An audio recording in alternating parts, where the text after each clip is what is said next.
The wind howled through the broken windows of the outpost known only as Echo Base, a cold reminder of the wasteland the world had become. Once a military command center, now it was a battered sanctuary where the last organized group of survivors had gathered. 100 strong, soldiers, engineers, medics, and civilians, had made it here after fleeing collapsing settlements, overrun bunkers, and cities swallowed by the dead. Now, they stood on the edge of extinction, and of hope. At the center of the main hall, Commander Elias Ward, a broad-shouldered man in his late 50s, stood facing a flickering digital map. The glow of the screen illuminated the deep lines on his face, the kind carved by loss, not time. He tapped the table with one gloved finger. "This," he said, pointing to a green dot on the screen, "is Haven 7, the last confirmed operational safe zone in North America. Reinforced, self-sustaining, defended. But the access route? Blocked by a dense red zone." The room tensed. Red zone meant one thing: undead territory. Elias continued, "The satellite images confirm the road in has collapsed. There's no airlift option. That leaves the tunnel route through Grid 17. An underground transit system buried beneath what used to be Blake City." "And what's in Blake now?" asked Cale, a sniper whose eyes missed nothing and whose trust was even harder to earn. Elias looked up. "Unknown. Last intel is 4 weeks old. We assume heavy infestation, possible hive activity. No recent heat signatures." That silence said enough. Hive meant organization. Coordination. Some of the newer infected weren't just roaming, they were planning. Lena, the team's lead technician and drone specialist, stepped forward. "The grid tunnels are still intact. I've reviewed old schematics. If we move fast, we can bypass most surface threats. But if we get stuck down there..." "We won't," Elias interrupted. "We're not here to survive. We're here to secure. Haven 7 is our last chance to build something that can last. If we don't take it, no one will." He turned to face them all. "This is one last mission. No reinforcements. No fallback. We go in with 100. We hold until it's ours. Or we don't come back at all." The room was silent for a beat, broken only by the soft hum of the backup generators. Then Cale slung his rifle over his shoulder. "Sounds like home," he muttered, and walked out. Others followed. Quiet. Focused. They weren't just survivors, they were the last line of offense. The last to fight, not just to live, but to win. 2 hours later, in the prep bay, the hum of activity echoed like a war song. Guns were loaded, explosives counted, medkits checked and double-checked. There were no jokes, no wasted words. Everyone here had lost someone. No one needed reminding why this mattered. Mira, a former combat medic turned resistance leader, strapped on her vest beside young Theo, barely 20 and the last of his family. He checked his gear with shaking hands. "You ever go into tunnels like this?" he asked her. She shook her head. "No. But I've pulled enough people out of them to know one thing: stay close, trust your team, and if you hear anything unusual, don't wait. Move or shoot."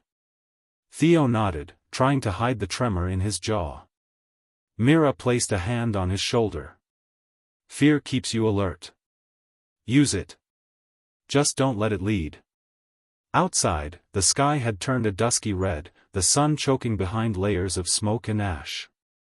The transport vehicles, old military rigs reinforced with scrap metal, were lined up in convoy formation.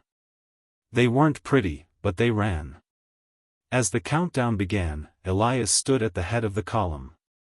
"Once we enter the tunnel mouth, we're on radio silence except for short-range pings. Drones will scout ahead, but no second waves. This is our strike. We go in, clear the transit junctions, secure the exit, and punch a corridor to Haven 7's outer gate." He paused, scanning every face. There are no civilians anymore. Every one of you is resistance. Every one of you is the reason this species still draws breath. The convoy roared to life. As the first rig rolled forward, a cold wind swept through the abandoned outpost, slamming the doors shut behind them, as if the world was closing one chapter and starting another. They were 100 strong. But no one knew how many would make it out. Only that they had to. The entrance to Grid 17 wasn't just a tunnel, it was a mouth. A giant, broken maw of metal and concrete yawning open in the earth, half-collapsed but still accessible. The last transit system of Old Blake City, long forgotten, now served as a gate to either salvation or doom. Commander Elias Ward stood at the edge, the dull orange glow of dawn casting shadows behind him. One by one, the convoy's lead teams disappeared into the darkness, swallowed by the earth. Lena's voice crackled in the short-range earpiece. Scout Drone 1 is active. Visibility limited. Some sections show structural decay, but passage is stable, for now. Mira leaned toward Elias as she secured her rifle. They say the tunnels were sealed after the first wave. Anyone left down there didn't die from infection. They starved, in the dark. Elias didn't look at her. Then we don't give this place time to remember them. Inside the tunnel, the air was thick. Not with smoke or dust, but age.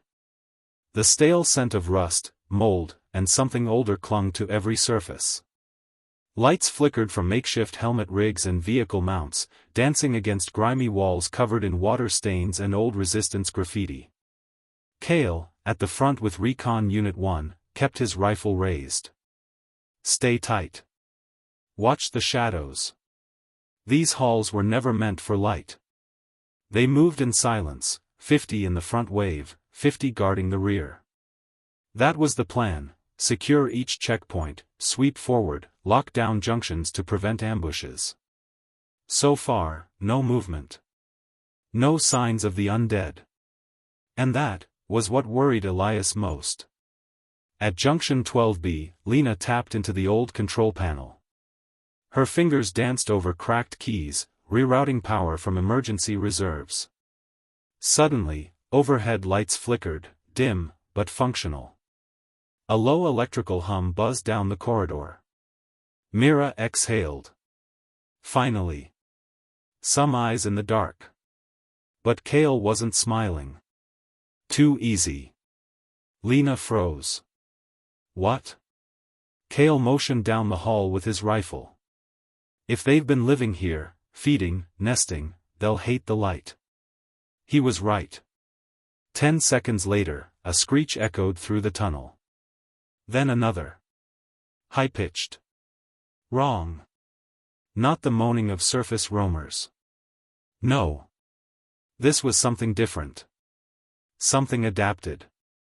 They came from the old maintenance shaft, 20 meters away, fast, crawling on walls and ceilings. Not the sluggish zombies most of them had fought before. These were leaner, longer, with pale skin stretched tight over their bones. Their eyes, milky but focused, flinched at the light. Theo, at the rear of the junction, opened fire too early. 2 shots missed. One didn't. The lead creature dropped, writhing, but the others kept coming. Kale's team moved in unison, rifles barking. Sparks flew. Blood sprayed. One of the beasts leapt, sinking claws into the chest of Private Harrow, pulling him into the shadows before anyone could scream. Mira shouted, "Hold the line. Don't let them flank us." Elias barked into comms, "Rear guard, reinforce Junction 12B, now." Chaos reigned for 2 minutes. And then, silence. Of the 20 creatures, all were dead. 2 soldiers were lost. 3 injured.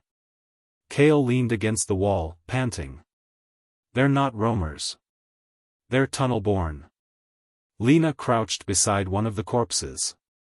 Skins translucent. No sunlight exposure. This one's brain shows needle marks. Modified? Test subjects, Elias muttered. Left behind when Blake fell. They burned the bodies. Standard protocol. Infection could still linger. Mira gathered the injured, dressing wounds, ignoring her shaking hands. This place isn't a rout. It's a trap. If they've been mutating down here for years. Elias interrupted, then this is exactly why we're here. Haven 7 will never be safe unless we clear the way. We knew the risk. But did we know what we were fighting? She asked. Elias stared down the tunnel ahead. Beyond the light. Into the unknown. No. But we do now. The group pressed forward, slower now, more alert. Every corner held dread. Every sound, a loose pipe, a falling stone, sent hands to triggers. At checkpoint Theta, they paused to regroup. 20 more kilometers to go. Lena sat beside her drone pack, scanning footage. There's movement in the lower track lines. Something big. Not the skittering ones. Kale looked up. Bigger than those things? She nodded. It's not hunting. It's watching. Following us from parallel tracks. Mira clenched her jaw. Then whatever it is, it knows we're here. Elias stepped into the center of the group. Then we give it something to fear. He raised his rifle. We keep moving. As they descended deeper, the lights dimmed again. The silence returned. But this time, it wasn't empty. It was listening. The lower levels of Grid 17 were colder. Not just in temperature, but in feeling. The kind of cold that settled into the bones and whispered things no one dared speak out loud. The group had split temporarily. Commander Elias led the front advance team with Kale, Mira, Lena, and 30 others, while the rest reinforced rear tunnel junctions and secured fallback routes. No one liked the idea of dividing, but the deeper they went, the clearer it became, this mission would take more than brute force. It needed precision. And courage. They had both. For now. As the team moved down a service corridor thick with condensation and mold, Kale slowed to a halt. His flashlight beam rested on a wall, faint, almost invisible writing scrawled in something dark, long-dried. Help us. Still alive. Below. Lena's eyes narrowed behind her visor. It's old. Maybe years. Kale frowned. Or maybe not. The hallway forked, and the tunnel map showed two paths, one toward the old transit control chamber, the other toward the lower maintenance shafts, where the writing pointed. Mira checked her pulse rifle. We're already off book. Might as well see if someone needs saving. Elias considered. 5 minutes. No more. If it's a trap, we fall back. The maintenance shaft groaned as they opened the sealed door. Cold air rushed out, stale and thick. Inside, it was narrow, single file only. Kale led the way. Every step echoed. About 30 meters in, the air changed again. Warmer. Almost, humid. Then a low moan echoed. It wasn't undead. It was human. They found the survivors in a utility room, barely lit by failing lanterns and old solar packs. 6 of them, ragged and skeletal, blinked in disbelief as the squad entered. One man, a middle-aged technician named Rafe, stood shakily. You're real. Mira rushed to check them for bites or infection. None. Just starvation and shock. Rafe explained in a broken voice, we were part of the original evac team. Got trapped when the tunnels were sealed. We found ways to stay alive. Filtration systems. Stored food. But then, the things came. The pale ones? Kale asked. Rafe nodded, trembling. They live down here now. Nesting, feeding on the dead, sometimes on the living. They grow in the dark. One of them, they call it the Brood King, it commands them. Watches us. Tests us. Lena looked to Elias. We need to get them out. But we'll slow down. Elias agreed. Still. No one gets left behind. Back with the main squad, word of the survivors spread quickly. Morale lifted, just slightly. But so did tension. Now they weren't just fighting to reach Haven 7, they were responsible for 6 more lives. They pressed on. A few hours later, they reached the control hub, an abandoned operations room used decades ago to manage Blake City's transportation systems. The thick steel doors had held off the undead for years, and the inside was still mostly intact.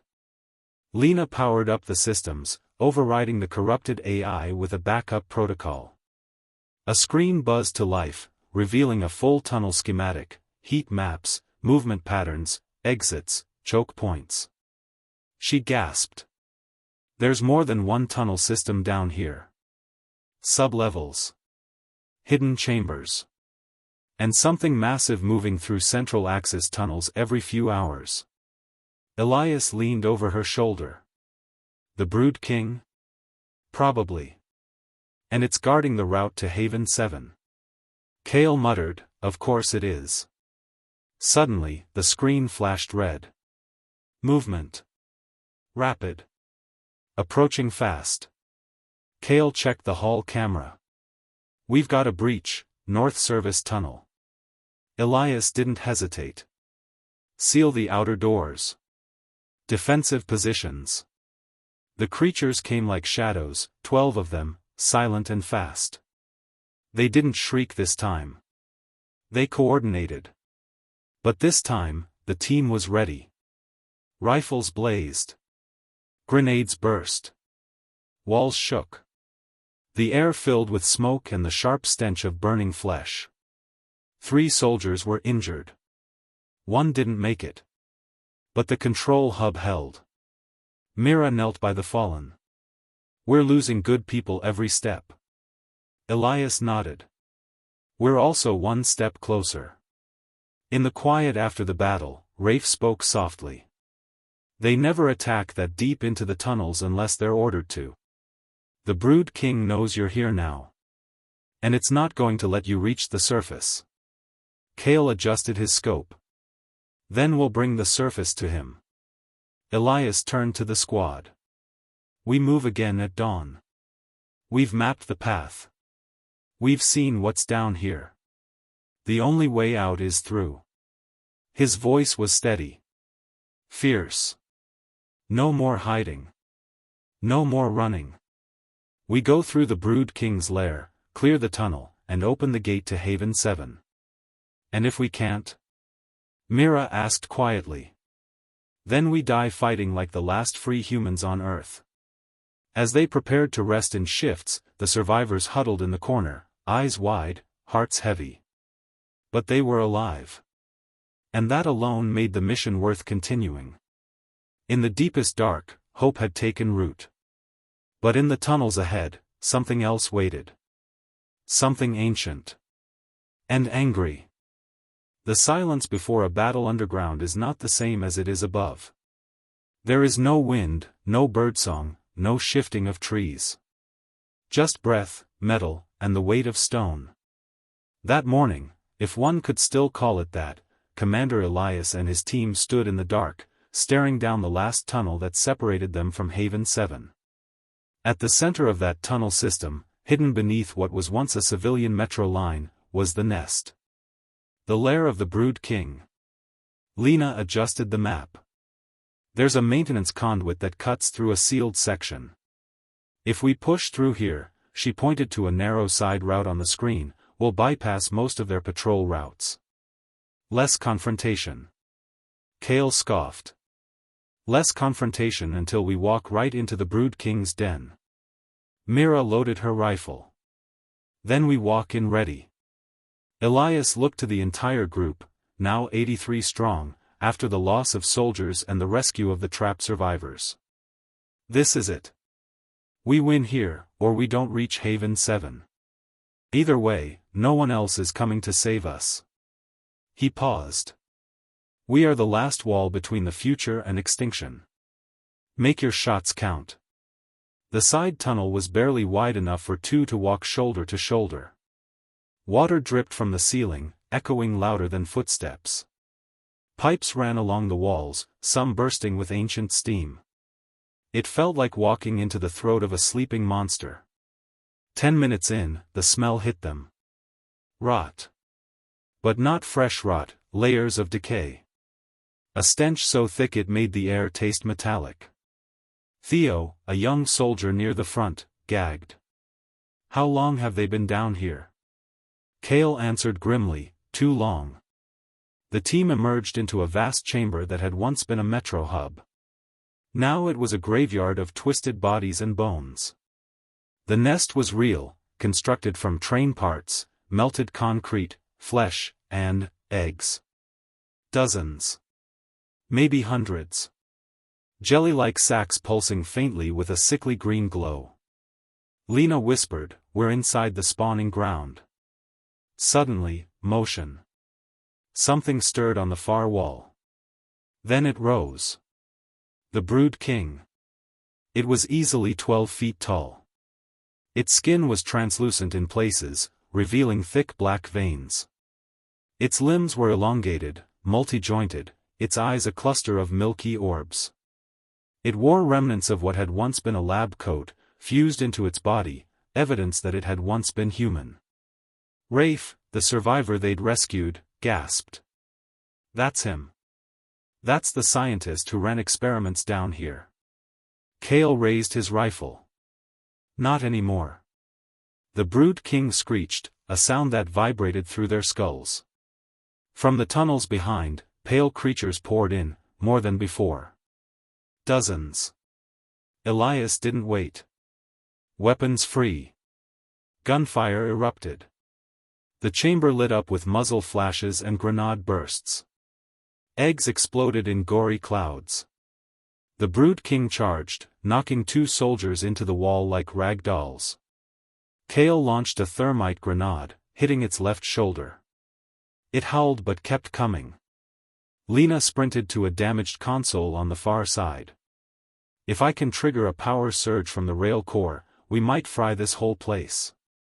Mira covered her. Hurry.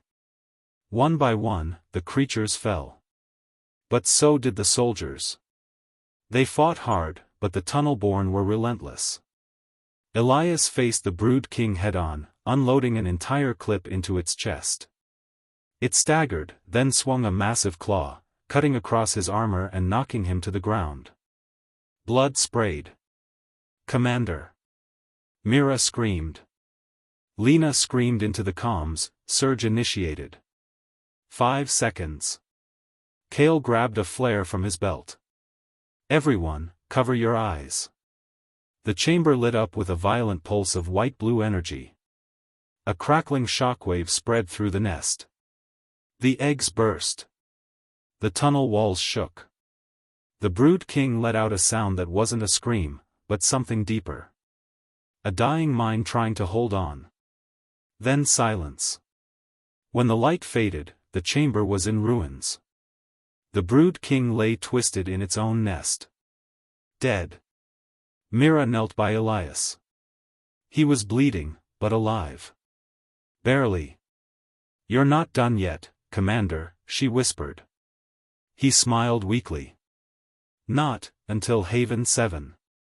The surviving team, now down to 64, regrouped at the far side of the nest. The path ahead was open. Lena spoke quietly, "We can now access the upper lift tunnel. It'll take us right to the Haven's southern gate." Kale surveyed the wreckage behind them. Was it worth it? Elias, struggling to stand, looked back one last time. Yes. Because no one else will ever have to come down here again. As they moved toward the final ascent, the ground beneath them no longer whispered in the voices of the dead. It was silent. Truly silent.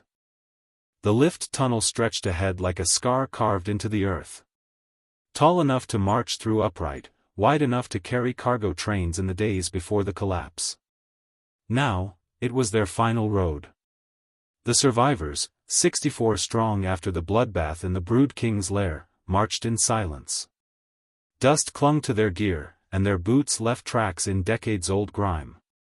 Every one of them bore the weight of lost friends, burned memories, and one final hope: Haven 7. Lena walked beside Elias, who leaned slightly on Kale. The commander's armor had been patched with med-gel, his side still bleeding beneath the synthetic seal. He shouldn't have been walking. But no one dared tell him not to. He was still their center. "We're not far," Lena murmured, checking the signal beacon on her wrist. "Another 3 kilometers. We'll reach the outer lift shaft. If it's still operational, the surface is waiting." Kale didn't look convinced. "You think it's just gonna be a quiet ride to sunshine?" Mira, walking behind them, snorted. "It never is." They reached the lift gates an hour later. A massive steel bulkhead, half-rusted and choked in cables, sealed the vertical shaft leading to Haven 7's underplatform. The control panel flickered weakly, its screen caked in dirt. Lena knelt and connected her tablet. Lines of code scrolled rapidly. "It's tied into the old city grid," she said. "The power's still flowing through a backup generator system." "That's good. But the gate's locked with dual authorization." "I can crack it, but it'll take time." Elias nodded. "You've got 15 minutes. We'll hold position." Kale, Mira, and 10 others set up a perimeter. The rest stacked gear, tended wounds, or simply sat. The moment felt almost still. Too still. Rafe, the rescued technician, stared at the gate with hollow eyes. "When we go up, what if it's not there anymore? What if Haven 7 fell while we were underground?" Kale replied without turning, "Then we find something else. But we don't stop." Mira looked toward the tunnel behind them. "We've come too far to die in the dark." The stillness shattered. A motion alert buzzed on Kale's wrist pad. Multiple blips, fast. Behind them. Lena's voice was urgent. "They're coming." Something triggered a secondary wave. Kale cursed. "Back through the tunnels?" "No. From below." The steel floor trembled. Then it boomed. A shriek cut through the silence, deeper than any they'd heard before. Not the Brood King. Something else. The floor behind them erupted. A creature, not pale like the tunnel-born, but armored in bone and pulsing veins, crawled out of the breach. It was a juggernaut, one of the rare mutations Rafe had whispered about. Towering. Intelligent. Meant to crush, not feed. It locked onto them with eyes like molten ash and charged. Kale screamed, "Positions!" Bullets ripped through the air. Frag grenades exploded. Fire danced off the beast's hide, but it kept coming. It slammed through their barricades, sending 2 soldiers flying like rag dolls. Elias tried to rise, weapon in hand, but collapsed. Blood soaked through his bandage. Mira grabbed his rifle. "Stay down, Commander." She fired, emptying clip after clip. Kale flanked right, tossing a thermite stick onto the creature's side. It roared and staggered, swinging wildly, crashing into a fuel canister. Boom. Fire engulfed the chamber. Smoke, sparks, screams. Lena's voice rang out. Gate unlocked. The survivors scrambled toward the lift as the floor buckled behind them. The juggernaut, half on fire, lunged one last time toward the retreating group. Kale stayed back, firing until the last second. Then he dove into the lift. "Seal it!" Mira shouted. Lena hit the button. The gate slammed shut, just as the creature's claw scraped the edge. Silence returned, broken only by the soft hum of rising machinery. The lift ascended, slowly. Painfully slow. 64 souls huddled inside, bloodied, bruised, and holding their breath. Elias leaned against the wall, face pale. How many did we lose? Cale counted. 6 this round. 58 left. Rafe whispered, we're almost there. Please let it still be real. As the lift broke through the final layer of the tunnel ceiling, a strange light filtered in. Sunlight. Real, blinding, golden sunlight. For a moment, no one spoke. Then someone laughed. Then another. Tears welled up. Soldiers hugged.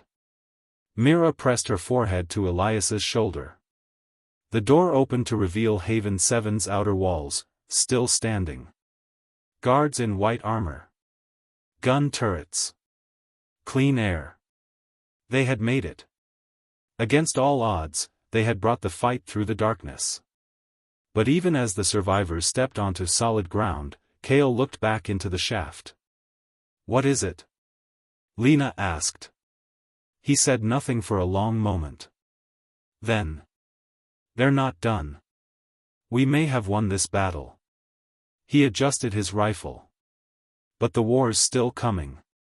The gates of Haven 7 closed behind them with a hiss of hydraulics and the heavy echo of reinforced steel. For the first time in weeks, the surviving team of 58 felt the sun on their faces, not just heat, but hope. Greenhouses lined the walkways inside the wall. Solar panels shimmered on rooftops. Children played in a courtyard. It felt like a dream too good to be true. Elias, held up by Mira and Cale, struggled to believe it. After all this time, a place still alive.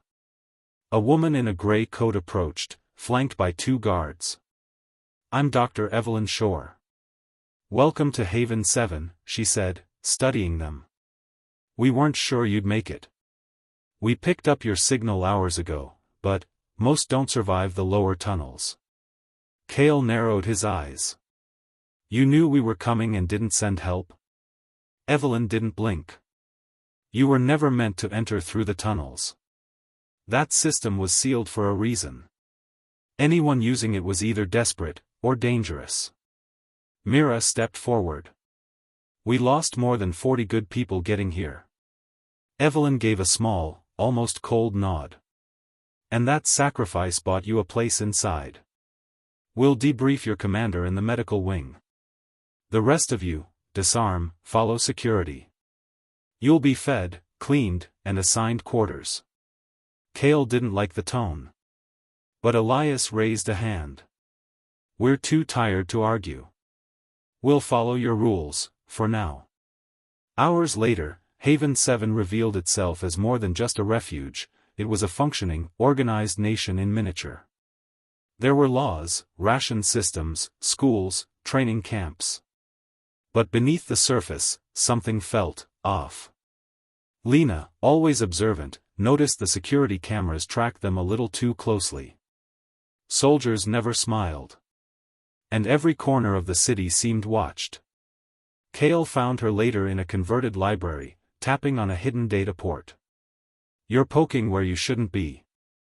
I know, she said. But if we're going to trust this place, we need to know what's really going on. Meanwhile, Elias woke up in the medical wing, patched up, blood replaced, organs stabilized. Dr. Shore sat beside him, her expression unreadable. You're lucky, she said. We haven't had a commander with actual field experience in months. Elias frowned. I didn't come here to take over. We came for safety. She leaned closer. Then let me be honest. Haven 7 is safe, because we control everything. No rebellions. No freelancing. No outside alliances. If your people want to stay, they'll follow our laws. He met her gaze. And if we don't? Her voice was calm. Then they're a threat. And threats are removed. That night, Cale snuck into the North Tower to scout. What he found chilled him. A basement bunker filled with prisoners, some of them soldiers, some civilians. All stripped of gear. All labeled as unfit. He took pictures. Then retreated before the cameras could catch him. Back at their quarters, he gathered the team. This place isn't a haven. It's a cage. Rafe, the rescued survivor, looked pale. We came all this way, for this? Lena paced. They've built something stable, yes. But they've done it by silencing anyone who questions their rule. Elias, now mobile with a cane, joined them. Then we have a choice. Assimilate, or resist. The next day, Evelyn Shore called a meeting in the town square. Citizens gathered in silence. Guards lined the walls. The survivors stood at the front, weapons surrendered but eyes sharp. Evelyn spoke calmly. These soldiers have seen the worst of the world. They fought through the tunnels. They destroyed the Brood King. And now, they've come here. A cheer rose, carefully controlled. But with survival comes structure. We have offered them a place in Haven 7. We ask only for loyalty. Obedience. She turned to Elias. Do you accept our laws? Elias stepped forward, heart pounding. The silence was deafening. He glanced at Kale. At Mira. At Lena. At the ragged line of warriors behind him. Then, he looked Evelyn in the eye. We didn't survive the dead just to become prisoners of the living. Gasps rippled through the crowd. Evelyn's smile vanished. So be it. Guards raised rifles. Get ready, Elias whispered. Suddenly, boom. An explosion tore through the northern tower. Kale's sabotage. Smoke. Panic. Screams. Elias yelled, fall back. Regroup at the east wall. The survivors, now fighters again, snatched weapons from stunned guards and bolted. Mira covered their retreat. We go loud, or we die quiet. Lena opened the access hatch to the old maintenance shaft. This way. It leads to the eastern ridge. Evelyn shouted orders behind them. Do not let them escape. They're enemies of Haven 7. As the team disappeared into the shadows of the city's understructure, the war changed shape. They had escaped the dead. Now they would fight the living. Because sometimes, the most dangerous enemy is the one that still breathes. Beneath Haven 7, in the dimly lit tunnels once used for water maintenance and emergency escape routes, the remaining 58 survivors regrouped. The air was cold and damp, echoing with the distant hum of turbines and the quiet tension of those betrayed by the very place they thought would save them. Kale wiped soot from his face. Status? Lena ran her hand over a cracked tablet screen. We've evaded their scanners for now. I've looped one of their surveillance nodes. We're ghosts in this grid for the next 3 hours. Mira finished tying a bandage around her arm. Not long. What's the plan? Elias stood with effort, leaning on a steel pipe. We take it back. Piece by piece. Rafe, still shaken from seeing Haven's truth, stared in disbelief. You mean fight Haven 7? This isn't a group of scattered dead, it's armed, trained soldiers. A real government. They have tech, walls, control. And we have the truth, Elias replied quietly. That's more dangerous than all their weapons. The group moved deeper into the forgotten systems beneath the city. Old maps, scavenged from the archives, revealed a network of bypass tunnels, unused access elevators, and blocked-off stairwells that even the current guards had likely forgotten. Kale pointed at the old schematics. If we hit these 4 substations, we cut power to the eastern tower and black out the command hub. Lena can reroute signals to fake system failures. Rafe, you said you worked on energy cores. You still remember how to rig an overload? He hesitated, then nodded slowly. Yeah. If we're doing this. I can rig a 2-minute meltdown. Enough to scare the entire control center into lockdown. Good, Elias said. We don't want to destroy Haven 7, we want to reset it.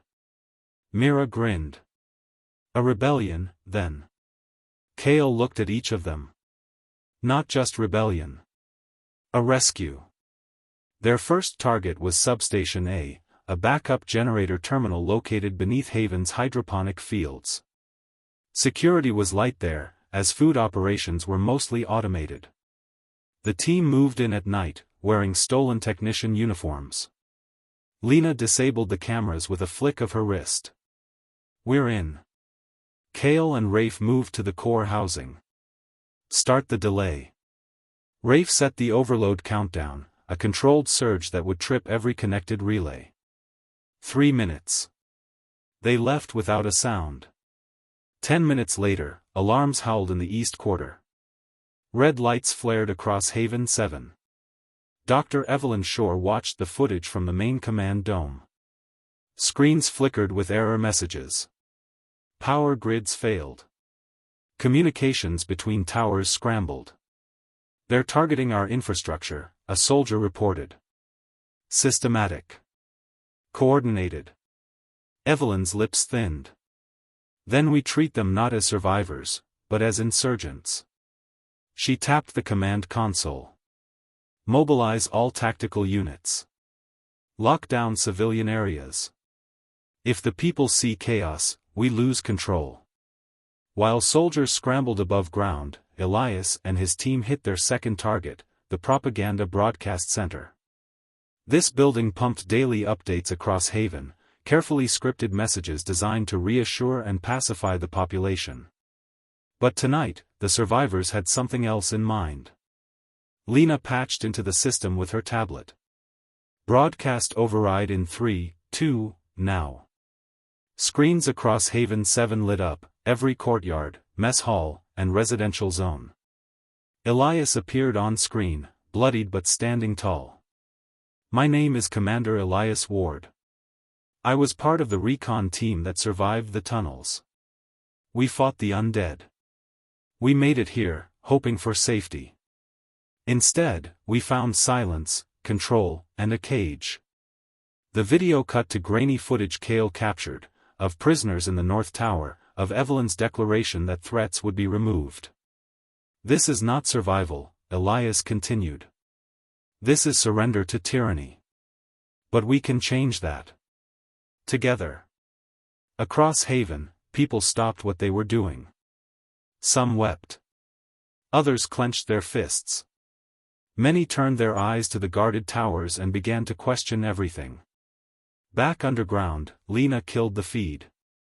That'll stir the nest, Mira muttered. Kale checked his rifle. Good. Let them come. Elias exhaled, sweat on his brow. We just declared war. In the command dome, Evelyn's face twisted with fury. They turned our people against us. They've sown rebellion. Her aide hesitated. Some of the guards are refusing to fire on civilians. The message worked. Then we activate Protocol 9. The aide blinked. That's evacuation lockdown. No one leaves Haven. Not even supply convoys. Exactly. Starve the traitors out. Smoke them from the tunnels. If they want war, they'll feel what real control looks like. But war had already begun. And Elias knew, rebellion wasn't just about weapons. It was about truth. And the spark had been lit. Smoke curled through the lower corridors of Haven 7. Red lights pulsed. Distant sirens wailed like cries from the Earth's broken heart. Elias crouched near an old service tunnel hatch, breathing hard.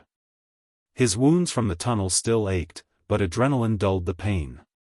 Around him, Mira, Kale, Lena, and the last of the resistance fighters prepared for what they all knew was coming. They weren't just fighting to survive anymore.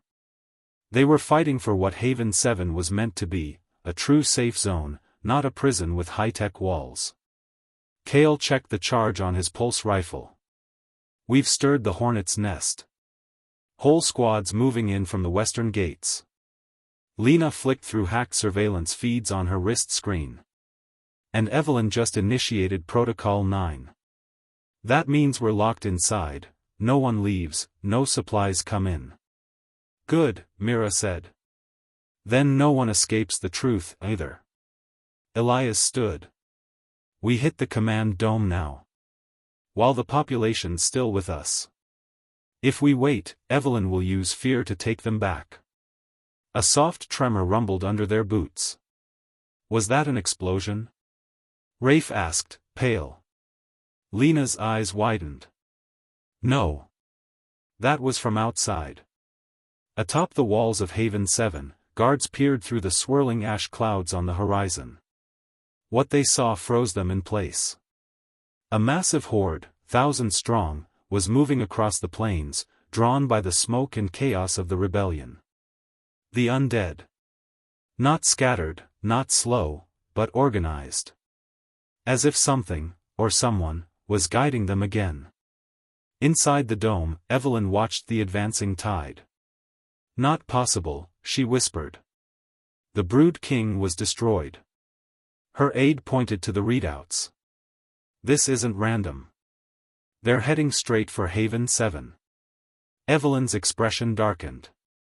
Then let them come. We'll deal with them, and the traitors in one strike. She tapped a button on her console. All citizens of Haven. You are hereby confined to quarters. Martial law is in effect. Anyone caught aiding the insurgents will be executed without trial. But Elias was already moving. They split into 2 strike teams, Kale and Mira taking the east tower to disable the perimeter defenses. Elias and Lena would breach the command dome and confront Evelyn before she could turn Haven into a slaughterhouse. Through the tunnels, the teams advanced, silent and deadly. Mira slid her blade across a guard's throat before he could sound the alarm. Kale planted explosives on the eastern wall's generator node. Boom. The lights across the east quadrant failed. In the confusion, Elias and Lena breached the outer chamber of the dome. 2 guards raised their weapons, only to be dropped by Lena's precise shots. They burst into the core room, where Evelyn waited, pistol in hand. You've doomed us all, she hissed. Elias raised his rifle but didn't fire. We're not your enemy. You are. You turned a sanctuary into a prison. I kept people alive, she shouted. Without rules, they turned to panic. To madness. To death. No, Lena said softly. You were afraid of giving people choice. That's not leadership. That's control. Outside, the first shrieks of the undead echoed through the walls. Evelyn turned to a final override switch. If I can't control this city, no one will. Elias fired. 1 clean shot. Evelyn collapsed. Lena ran to the console. We still have control. I can open the gates. Let the civilians out through the tunnels. We can lead the undead to the upper levels, trap them. Elias nodded. Do it. In the chaos above, Mira and Kale rallied those guards who refused to shoot civilians. Together, they pushed back against Evelyn's loyalists. With Lena's command override, they opened escape paths for the people. The city erupted, not in collapse, but in movement. Families ran. Doors opened. The dome's tyranny began to unravel. Elias stood before the final speaker system. All fighters. All citizens. This is Elias Ward. We don't have much time. The horde is here. But we have something the dead don't, each other. Outside, the gates thundered as the undead poured in. Mira met Kale at the front barricade. You ready for the last dance? She asked. He smirked. Always. They fired. Bullets, fire, light, until the walls themselves seemed to glow with heat and rage. As the sun began to rise, the noise faded. The horde was broken. The undead fell one by one as Haven's united survivors fought as one. Dozens were lost. The east tower burned. But the resistance held. When the last walker dropped, silence fell over Haven 7. Real silence. The kind that comes after victory. Weeks later, Elias stood atop the repaired western wall, watching workers rebuild what had nearly been lost. Haven 7 wasn't perfect. But it was free. Lena joined him. We've received transmissions. Other outposts heard the broadcast. Survivors want to come here. Kale, limping from a leg wound, grinned. We've got space. And stories to tell. Mira nodded. Let's give them more than just walls. Let's give them hope. Elias smiled faintly. They took the world from us. We just took it back. End of Part 8, Final Part.